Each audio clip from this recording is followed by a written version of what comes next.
Welcome back, YouTube. Today we're going to be doing another translation comparison. This will be of the Odyssey. Over here we have the Odyssey from the Folio Society, and here we have a combination of the Iliad and the Odyssey, and this is from the Barnes & Noble leather-bound collection. Now, I have done individual reviews of both these books separately, and you can find those in the description below. This video will be focused on the different translations and how they compare with each other, but I'll leave it up to you in terms of which you like best, because of course it is up to personal preference. So let's see who the translators are of these individual volumes here. You can see how nice this Folio Society edition is. You get the quarter bound and the green leather there. So let's open up here. Translated by Robert Fagles. So this is the Fagles translation. And let's open up here. This is translated by Samuel Butler. So what we're going to do, I'm sure it's both. Both books are by Samuel Butler. Yes. So they're both translated by the same translator. Okay, so what we're going to do is I'm going to read the exact same section from both the books, probably about a paragraph, and then I'll leave it up to you guys, and I want to see what you guys think in the comment section below of which you prefer. So let's start off. With this one. So let's go to the Odyssey, and we'll read the first part. So 425.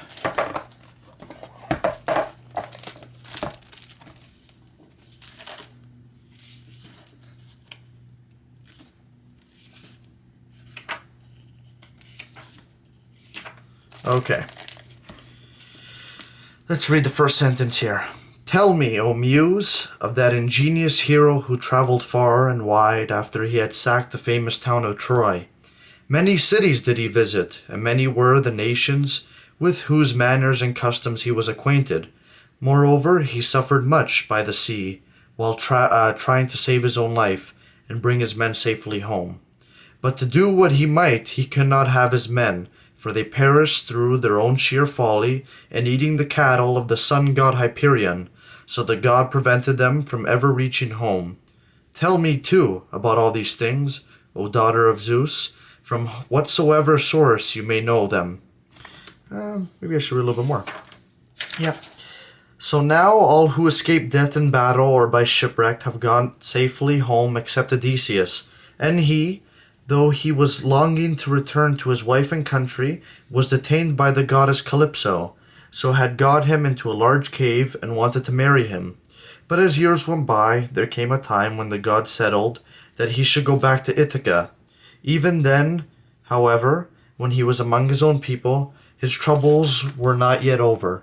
Nevertheless, all the gods had now begun to pity him, except Poseidon, who still persecuted him without ceasing and would not let him go home.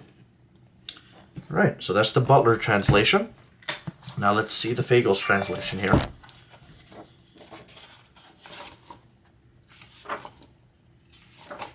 Let's pass the introduction here. It's a long introduction. Wow, okay. Wow, okay. Sing to me of the man, Muse, the man of twists and turns, driven by time and again off course, once he had plundered that hollow heights of Troy. Many cities of men he saw, and learned their minds. Many pains he suffered, heart sick on the open sea, fighting to save his life and bring his comrades home. But he could not save them from disaster. Hard as he strove, and reckless of their own ways, destroyed them all. The blind fools, they devoured the cattle of the sun, and the sun god blotted out the day of their return. Launch out on this story, Muse, daughter of Zeus. Start from where you will. Sing for our time too. By now all the survivors who had avoided headlong death were safe at home, escaped the wars and waves, but one man alone, his heart set on his wife and his return, Calypso, the bewitching nymph, the lustrous goddess, held him back, deep in her arching caverns, craving him for a husband. But then, when the wheeling seasons brought the year round, that year spun out by the gods when he should reach his home, Ithaca. Though not even there would he be free of trials, even among his loved ones. Then every god took pity, all except Poseidon. He raged on, seething against the great Odysseus, till he reached his native land. So, very different. This one is in how do you say it? The more poetic prose. It's and you can even tell by the way it's written down. It's not written down exactly like a narrative. It has it's far more poetic. What's nice about this particular text is that it has the numbering in the margins. So if you're studying this in, say, a class, or someone refers to a specific line in the text, you can say line 11, for example. So you see 10 here, and then the next line would be 11.